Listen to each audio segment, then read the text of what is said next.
मुझे पढ़ाते हुए एक लंबा वक्त हो गया। 2012 से मैं पढ़ा रहा हूं और हर साल मैं बच्चों को यही समझाता हूं कि देखो बेटा, 11th is more important then any other class. Actual में जब आप 10th से 11th में आते हैं तो ये ट्रांजिशन का पीरियड होता है। सिलेबस की बात करें या कॉन्सेप्ट के डेप्थ की बात करें, सब कुछ बदल चुका है, बहुत ज्यादा बदल चुकी होती है चीजें 10th और 11th में। तो अगर आप सीरियसली जेईई या नीट जैसे एग्जाम की तैयारी करना चाहते हैं, इवन मैं आगे भी बोलूंगा, आप एनडीए की तैयारी करना चाहते हैं, आप सीयूईटी की तैयारी करना चाहते हैं या किसी और कॉम्पिटेटिव एग्जाम की भी तैयारी करना चाहते हैं, तो आपको 11th को बहुत सीरियसली लेना होगा। हर साल मेरे पास बच्चे आते हैं पढ़ने को और हर साल वो सेम गलतियां दोहराते हैं। कुछ बच्चे जो गलती नहीं करते हैं वो आगे चल करके जेईई और नीट जैसे एग्जाम क्वालिफाई भी करते हैं, लेकिन बहुत सारे बच्चे ऐसे हैं जो ये गलती करते हैं, वो 11th को लाइटली लेते हैं। 10th का बोर्ड लिखने के बाद एक मेंटालिटी आ जाती है कि 11th is the rest year, और यही उनकी सबसे बड़ी गलती है। ये गलती इतनी बड़ी होती है कि बच्चा जेईई और नीट 12th के साथ क्वालिफाई नहीं कर पाता। और कई बार ऐसा देखा गया है कि बहुत बड़ी संख्या ऐसे बच्चों की होती है जिसने 11th गड़बड़ कर दिया और उसकी वजह से वो ड्रॉप ईयर में जाकर के भी जेईई नीट नहीं कर पाता। तो अपने 11th को बहुत सीरियसली लेना है, बहुत सीरियसली लेना है। 11th की तैयारी बहुत इंपॉर्टेंट है। बात करूं तो मैथ्स में अभी तक जो आपने पढ़ा है बेटा, वो अलजेब्रा है। इसके अलावा आपने 10th में ट्रिग्नोमेट्री पढ़ी होगी, देन कोऑर्डिनेट ज्योमेट्री पढ़ी होगी। क्या आपको पता है ये सारी की सारी मैथ्स 11th की फिजिक्स में यूज होने वाली है? और ना सिर्फ इतनी, बल्कि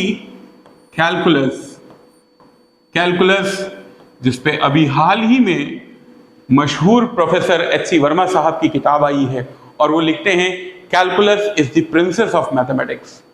तो ये सारी की सारी मैथ्स आपकी इस्तेमाल होने वाली है फिजिक्स में।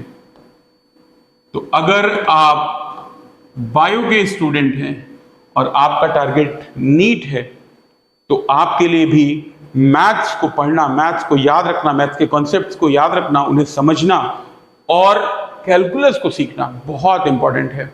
हम लोग अभी क्रैश कोर्स कर रहे हैं, नीट का क्रैश कोर्स विद्याश्री में चल रहा है। उसमें हम पीवाईक्यूज करवा रहे हैं, हम प्रैक्टिस पेपर करवा रहे हैं, हम बच्चों की टेस्ट सीरीज करवा रहे हैं।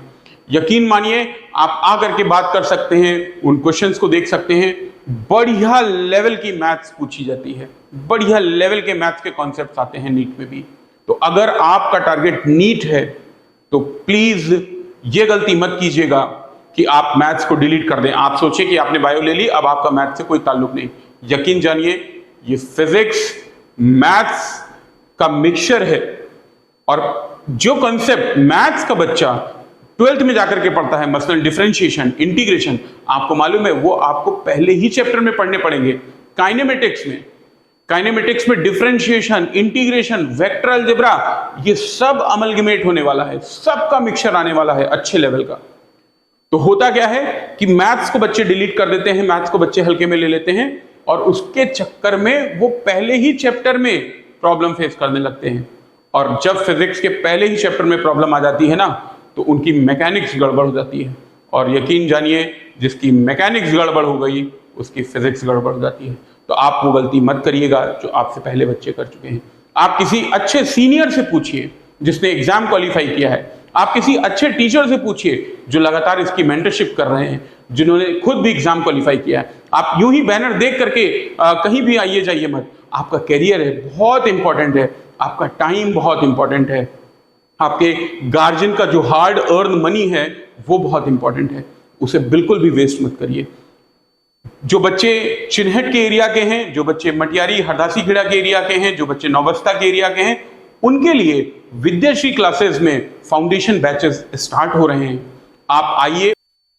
मैं फिजिक्स की इस लेक्चर सीरीज को खास आपके लिए लेकर के आ रहा हूं। वो बच्चे जो दूर रहते हैं, जो विद्याश्री आना चाहते हैं, जो मुझसे पढ़ना चाहते हैं लेकिन किन्हीं वजहों से यहां नहीं आ रहे हैं, आपके लिए खुशखबरी है, अब मैं YouTube पे आ रहा हूं। बहुत साल हो गए मुझे ऑफलाइन पढ़ाते पढ़ाते, यूट्यूब पे मुझे नहीं देखा लोगों ने। कई लोग मुझ पे शक भी करते हैं कि पता नहीं इन्होंने यूट्यूब पे कभी पढ़ाया है या नहीं, या ये यूं ही अपने बारे में बोलते रहते हैं। पर मुझे जानने वाले, मेरे जो जानने वाले हैं वो ये बात जानते हैं कि एक लंबा वक्त हो गया मुझे पढ़ाते पढ़ाते। तो अपने प्यारे बच्चों के लिए, अपने उन तमाम नन्हे मुन्ने दोस्तों के लिए जो हमसे पढ़ना चाहते हैं, जो हमसे सीखना चाहते हैं पर किन्हीं वजहों से हमारे साथ नहीं आ पाते, उनके लिए ये ऑनलाइन सीरीज शुरू कर रहा हूँ। बहुत ज़्यादा समय वेस्ट नहीं करूँगा। मेरा मानना है कि टीचिंग में, टीचिंग प्योर टीचिंग होनी चाहिए। पढ़ाते समय सिर्फ पढ़ाई होनी चाहिए, क्योंकि मेरे गुरु ने मुझे ये सिखाया कि पढ़ाई सिर्फ पढ़ाई होती है, पढ़ाई में तफरीह नहीं होती। तो हम लोग शुरू करते हैं।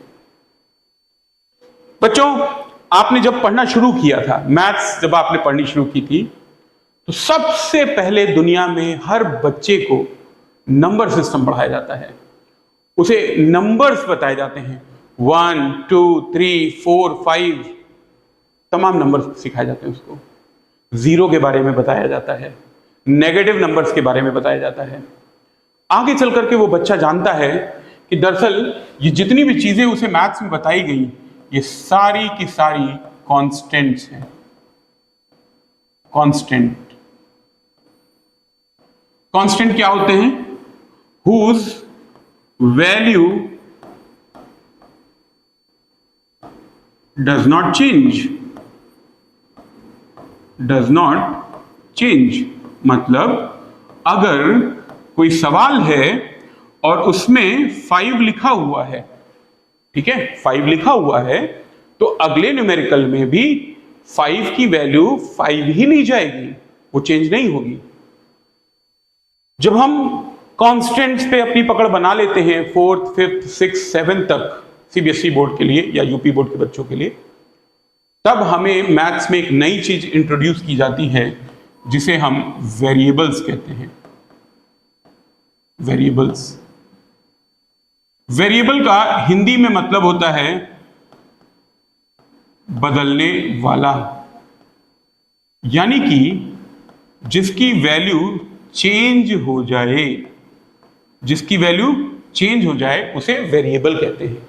ठीक है, और याद कीजिए कि आपको पहले x के बारे में बताया गया, फिर आगे चल करके y के बारे में बताया गया, और अब हम लोग देखेंगे कि z भी है वेरिएबल। ठीक, कई उसमें u, v, w भी आ जाता है अगर 3 से ज्यादा वेरिएबल हैं, वरना नॉर्मली हम x, y और z को प्रेफर करते हैं। ठीक है, तो खैर हमें 2 चीजों के बारे में मैथ्स में सिखाया गया, कांस्टेंट और वेरिएबल्स। ठीक है, अच्छा, अब ये जो वेरिएबल्स हैं ये 2 तरीके के हैं। These are dv and iv। dv बोलते हैं बेटा डिपेंडेंट वेरिएबल को, डिपेंडेंट वेरिएबल को,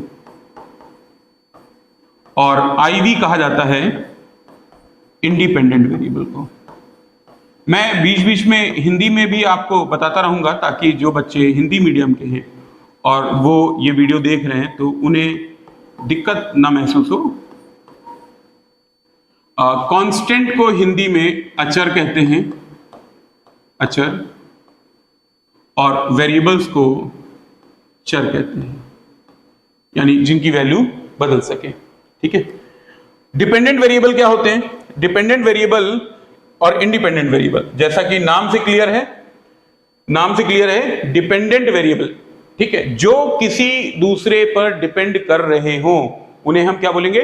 डिपेंडेंट वेरिएबल, और जो किसी पे ना डिपेंड करते हो उन्हें इंडिपेंडेंट वेरिएबल बोलते हैं। ओके, आगे बात की जाए तो देखा आपने डिपेंडेंट वेरिएबल और इंडिपेंडेंट वेरिएबल के बारे में। बेटा जितने भी डिपेंडेंट वेरिएबल हैं ये डिपेंड करते हैं ऑन IV, इंडिपेंडेंट वेरिएबल पर डिपेंड करते हैं। ठीक है, जैसे आप अपने माता पिता पर डिपेंड करते हैं। ठीक है, माँ आपको खाना बना के देती हैं, माएँ आपका सब चीज़ों का ख्याल रखती हैं, पिता नौकरी करते होंगे, वो आपके लिए फीस का इंतज़ाम करते होंगे, कहीं कहीं पर माएँ भी नौकरी करती हैं। तो किसी न किसी तरीके से हम अपने अभिभावकों पर, अपने गार्जियंस पे डिपेंड रहते हैं। तो उसी तरीके से डिपेंडेंट वेरिएबल भी क्या है, इंडिपेंडेंट वेरिएबल पर डिपेंड करते हैं। अब जब हम अपनी बात कर रहे हैं और हम कह रहे हैं कि हम अपने माता पिता पर डिपेंड करते हैं, तो आप देखिए इसमें एक रिलेशन आ गया। जैसे आप किसी ना किसी चीज के लिए अपने दोस्त पर, अपने पड़ोसी पर डिपेंड करते हैं, नेचर पे डिपेंड करते हैं, तो हमारा और हमारे पड़ोसी के बीच में या हमारा और हमारे दोस्त के बीच में एक रिलेशन है। ठीक है, तो उसी तरीके से डिपेंडेंट वेरिएबल और इंडिपेंडेंट वेरिएबल के बीच में रिलेशन होता है, जिस रिलेशन के हिसाब से वो एक दूसरे पे डिपेंड करते हैं। ठीक है, इस रिलेशन को मैथ्स में हम लोग फंक्शन कहते हैं। इस रिलेशन को हम लोग मैथ्स में क्या कहते हैं, फंक्शन। ठीक है, इसका मतलब dependent variable is a function of independent variable.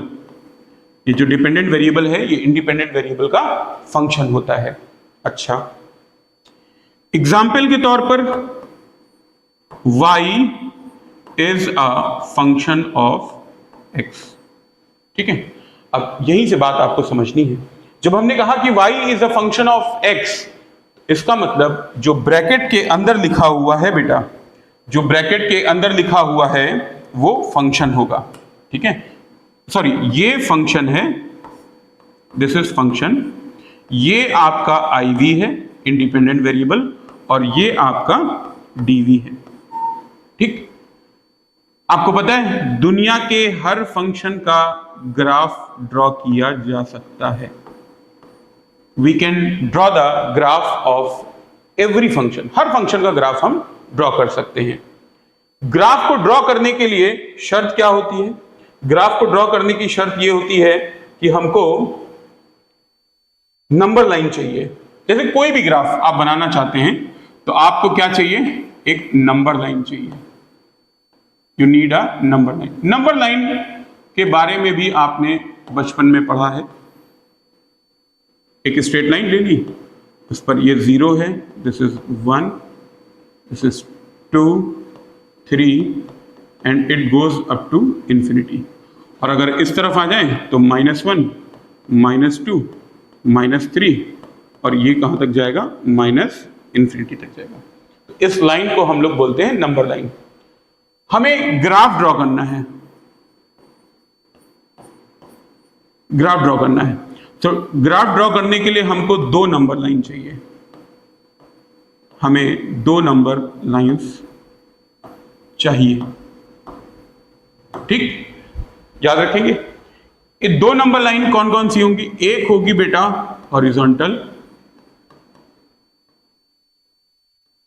और एक होगी वर्टिकल। ठीक, जल्दी से मैं रिवाइज करा देता हूं। क्या पढ़ रहे हैं हम लोग डिपेंडेंट वेरिएबल और इंडिपेंडेंट वेरिएबल के बारे में बात कर रहे हैं। हमने कहा कि डिपेंडेंट वेरिएबल किसी ना किसी रिलेशन के माध्यम से, रिलेशन के थ्रू इंडिपेंडेंट वेरिएबल पर डिपेंड करता है। इस रिलेशन को मैथ्स में फंक्शन कहा गया। ठीक, हर फंक्शन का ग्राफ हम बना सकते हैं। कई ग्राफ बनाने बहुत आसान होते हैं तो बहुत आसानी से बन जाते हैं, कुछ एक ग्राफ बनाना डिफिकल्ट होता है। जो ग्राफ बनाने डिफिकल्ट होते हैं उनके लिए सॉफ्टवेयर वगैरह है, लेकिन आप ये यकीन जानिए कि हर फंक्शन का ग्राफ हम बना सकते हैं। ठीक है, मैं आपको कुछ ट्रांसफॉर्मेशन वगैरह भी सिखा दूंगा, जिससे बहुत कॉम्प्लिकेटेड फंक्शंस के ग्राफ बनाना भी आप सीख जाएंगे आसानी से। खैर, ग्राफ बनाने के लिए हमें क्या चाहिए? सबसे बेसिक रिक्वायरमेंट क्या है? Number line. हमको 2 नंबर लाइन चाहिए। ठीक है, एक बेटा हॉरिजॉन्टल नंबर लाइन, आपने देखा यहां 0 है, यहां 1 है, 2, 3 एंड वी गॉट इट -1, -2, -3। ठीक, एक वर्टिकल नंबर लाइन चाहिए अपने को। अब जब हम एक वर्टिकल नंबर लाइन ला रहे हैं तो इस पे भी सेम चीजें होंगी, 0, 1, 2, 3, है ना, सेम चीजें होंगी। लेकिन इसको मैं जरा येलो कलर से लिख देता हूं आपके लिए, 0, 1, 2, 3, this side will be -1, -2, -3। ठीक, ये दो नंबर लाइन चाहिए।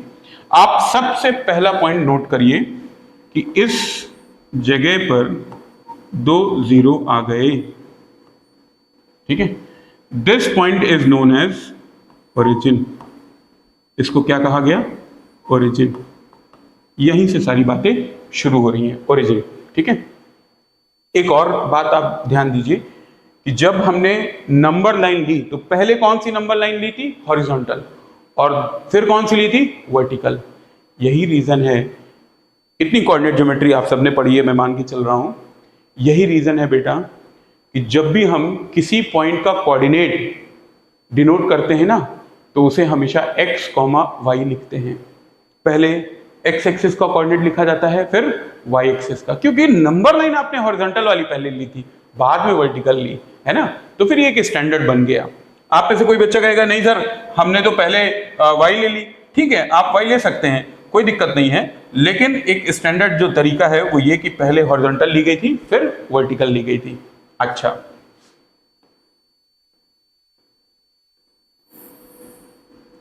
जैसे ही आपने दो नंबर लाइन ड्रॉ की, आपको ओरिजिन मिल चुका है, विच इज 0, 0।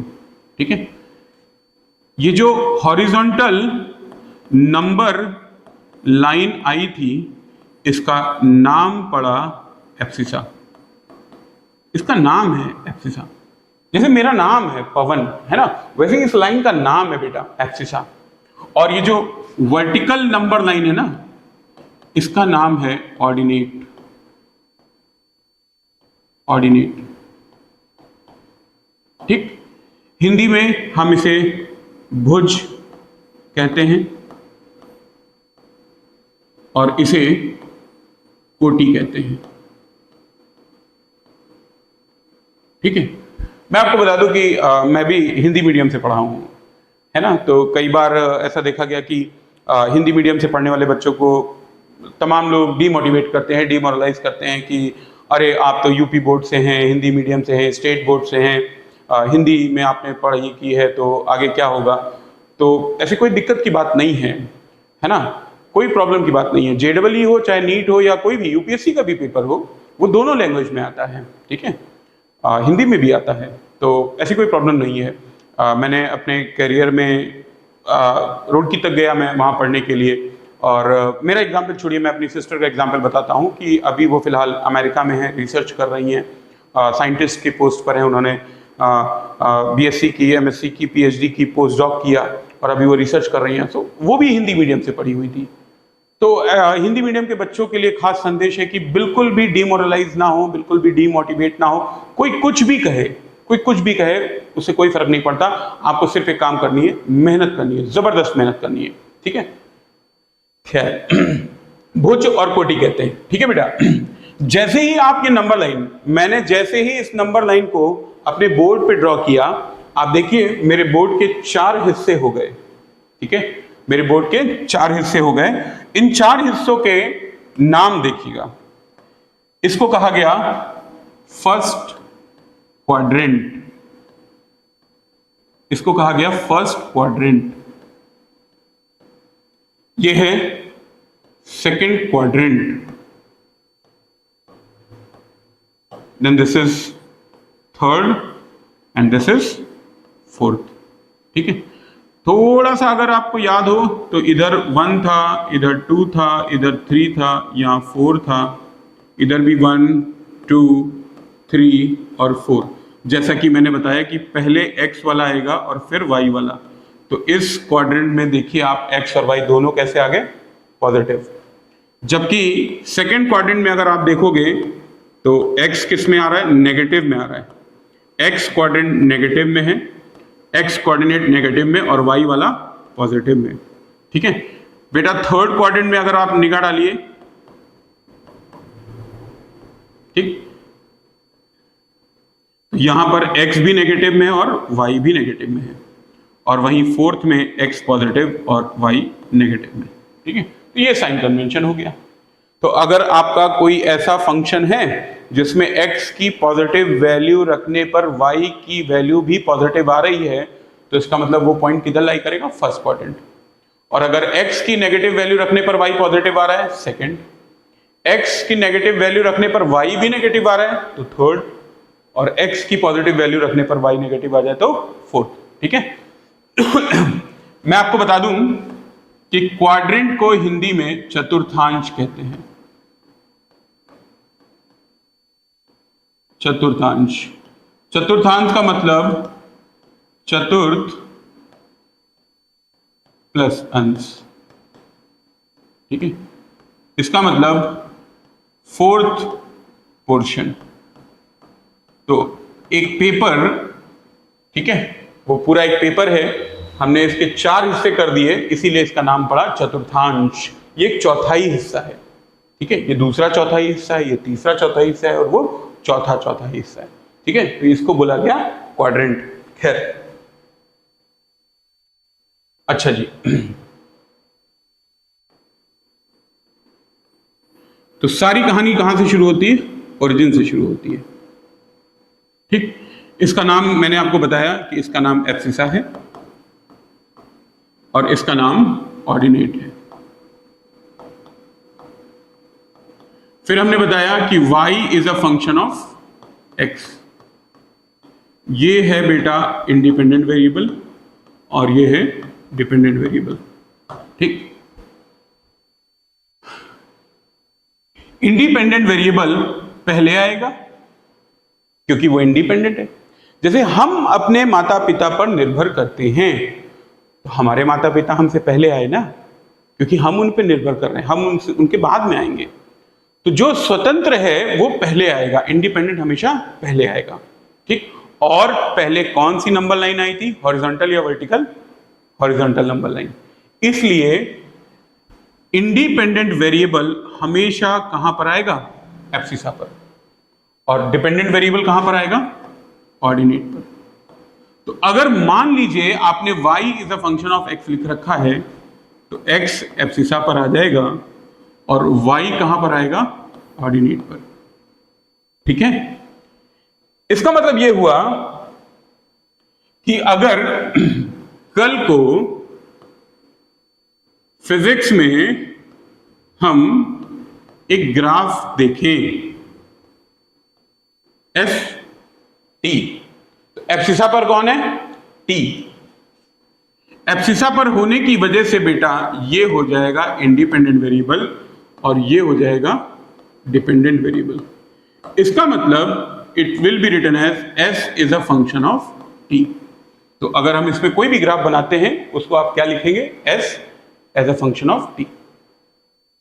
कल को अगर आप कोई ग्राफ देखें जो वेलोसिटी और टाइम के बीच में होगा, तो आप उसे कैसे लिखेंगे, velocity is a function of T. ठीक, अगर बेटा आप ग्राफ देखें v और s के बीच में, तो उसे क्या कह देंगे, v is a function of s। कल को कोई ग्राफ देखें s और a के बीच में, so that will be a is a function of s।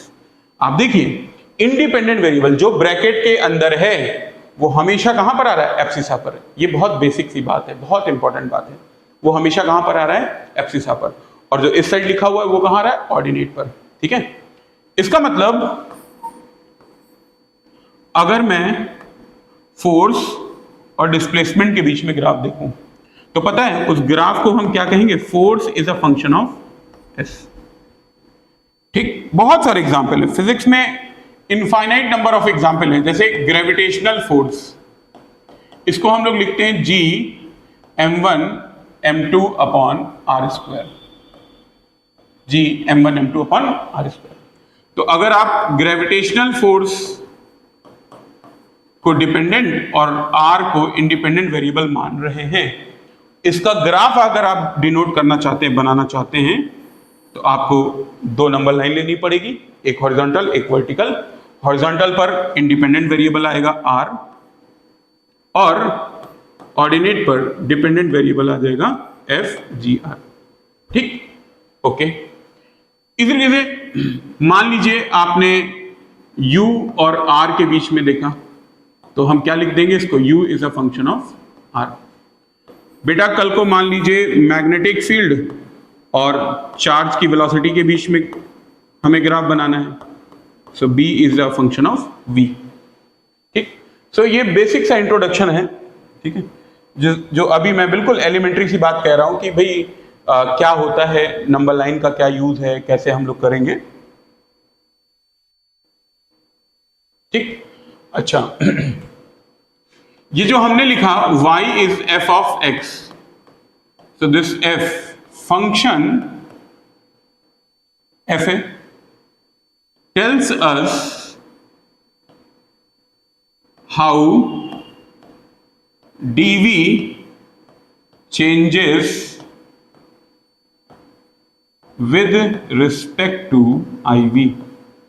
Function हमें क्या बताता है कि डिपेंडेंट वेरिएबल इंडिपेंडेंट वेरिएबल के रिस्पेक्ट में कैसे बदल रहा है। मान लीजिए हमने f ऑफ x दे रखा है बेटा ax प्लस b, ऐसा कुछ दे रखा है। तो आप जरा x वेरिएबल कौन कौन है, a और b क्या है, a comma b are constant, ये क्या है, कांस्टेंट है। तो वेरिएबल कौन हुआ, x। देखिए ना यहां पर भी लिखा हुआ है, यही इंडिकेट कर रहा है कि x वेरिएबल है। ठीक, अब x की पावर देखो कितनी है, 1। इसका मतलब फंक्शन कैसा हुआ, लीनियर। लीनियर फंक्शन होने की वजह से इसका जो ग्राफ बनेगा वो कैसा होगा, स्ट्रेट लाइन। ठीक है, स्ट्रेट लाइन के जैसा ग्राफ होगा। ठीक, तो आपने देखा कि मैथ्स में कुछ कांस्टेंट्स होते हैं, कुछ वेरिएबल्स होते हैं। वेरिएबल्स दो तरीके के होते हैं, डिपेंडेंट और इंडिपेंडेंट। डिपेंडेंट वेरिएबल को हम लोग ऑर्डिनेट पर रिप्रेजेंट करते हैं, इंडिपेंडेंट वेरिएबल को एब्सिसा पर रिप्रेजेंट करते हैं। फंक्शन हमें बताता है कि किस तरीके का रिलेशन है dv और iv के बीच में। अच्छा जी, आगे आते हैं। f indicates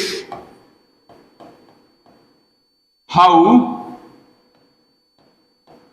dv changes with respect to iv। कैसे dv iv के रिस्पेक्ट में चेंज हो रहा है। और पता है, अगर आप मुझसे पूछें कि सर फिजिक्स को एक वर्ड में समेटिए, तो मैं आपसे कहूंगा physics is nothing but study of change. Physics is study of change. इसीलिए फिजिक्स असल दुनिया से इतना कोरिलेट करती है, और संभवतः इसीलिए फिजिक्स बच्चों को थोड़ा सा डिफिकल्ट भी लगती है, क्योंकि परिवर्तन या चेंज को पढ़ना, चेंज को समझना, ये थोड़ा सा डिफिकल्ट है। लेकिन जरा सोच के देखिए कि कितना अद्भुत है, कितना इंटरेस्टिंग है, कितनी ज़बरदस्त दुनिया होगी अगर आप चेंज को पकड़ सके, चेंज को समझ सके। आप ये समझ सके कि चीज़ें कैसे बदल रही हैं, कैसे बदल रही चीज़ें। अगर आप इसको यकीन जानिए, अगर आप इसको पढ़ेंगे ना तो मज़ा आ जाएगी। ठीक है, इसीलिए फिजिक्स दुनिया का सबसे खूबसूरत विषय है। और जो भी थोड़ा बहुत मैंने अपने टीचर्स से सीखा, महान महान किताबों से सीखा, वो मैं आपको सिखाने की कोशिश करूँगा। ठीक है, तो physics is study of change. ठीक है, अच्छा जी, फिजिक्स में बहुत सारे वेरिएबल हैं। जैसे मैथ्स में बेटा एक्स और वाई वेरिएबल थे ना, फिजिक्स में बहुत सारे वेरिएबल्स हैं। आप डिस्टेंस को ले सकते हैं, speed, time, position, displacement, velocity, acceleration, force, momentum, momentum में भी linear, angular,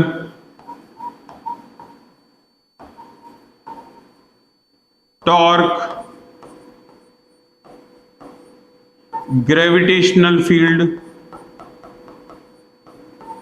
electric field, magnetic field, etcetera. बहुत सारे वेरिएबल्स हैं फिजिक्स में, बहुत सारे वेरिएबल्स, ठीक है। और मैं कह रहा हूं कि ये सब वेरिएबल हैं, इसका मतलब इनकी वैल्यू क्या होती है, चेंज होती है। और अगर इनकी वैल्यू चेंज होती है तो हम इसको किस में पढ़ेंगे, फिजिक्स में पढ़ेंगे, ठीक है। इनकी वैल्यू जब चेंज होती है तो ऑब्वियसली किसी ना किसी के रिस्पेक्ट में चेंज होगी, है ना, किसी ना किसी के रिस्पेक्ट में चेंज होगी।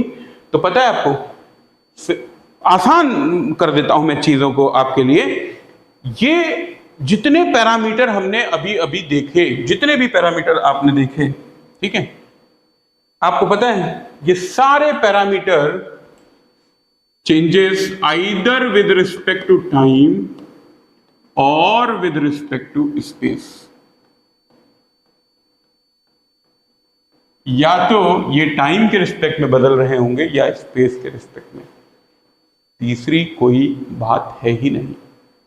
तो देखिए, फिजिक्स की दुनिया का विस्तार अनंत से सिमटता सिमटता सिर्फ दो वेरिएबल पे आ गया, टाइम और स्पेस, ठीक है।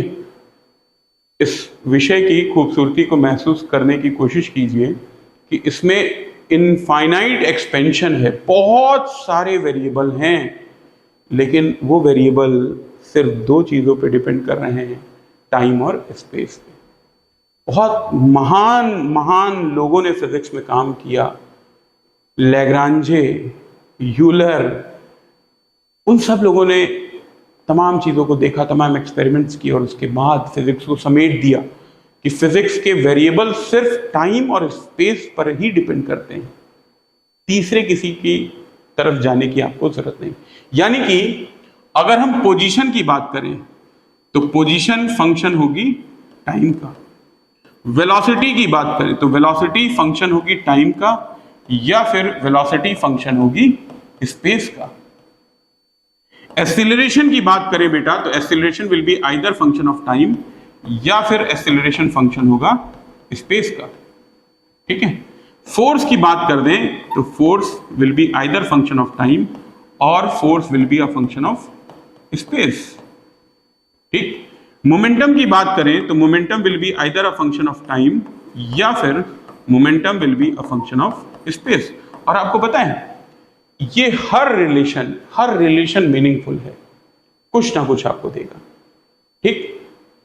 इतने सारे और मतलब इनफाइनाइट हैं। आप लिख दो u is a function of r, function of t, और u is a function of s या r, ठीक। कुछ भी, कोई भी रिलेशन आप लिख सकते हैं। जैसे angular momentum will be a function of time या फिर angular momentum is a function of space, ठीक। हर रिलेशन मीनिंगफुल है। इन रिलेशंस को ही फाइंड आउट करना है अपने को। पूरी फिजिक्स की कहानी ही यही है। आपको ये पता करना है कि वेलोसिटी स्पेस पे कैसे डिपेंड कर रही है, एक्सीलरेशन स्पेस पे कैसे डिपेंड कर रहा है, वेलोसिटी टाइम पे कैसे डिपेंड कर रही है, ठीक है, कैसे चेंज करेगी वेलोसिटी टाइम के साथ, ठीक है। यही पढ़ना है फिजिक्स में, बहुत आसान है। जो इधर आ रहा है एफ के बाजू में इंडिपेंडेंट है और जो इस साइड में आ रहा है वो डिपेंडेंट है। तो कुछ करना ही नहीं है, केवल बेसिक समझ लेना है। और एक बार अगर आपको बेसिक समझ में आ गया, जैसे जिस बच्चे को एडिशन समझ में आ गया, जोड़ा कैसे जाता है, वो बच्चा एडिशन का कोई भी सवाल कर लेगा।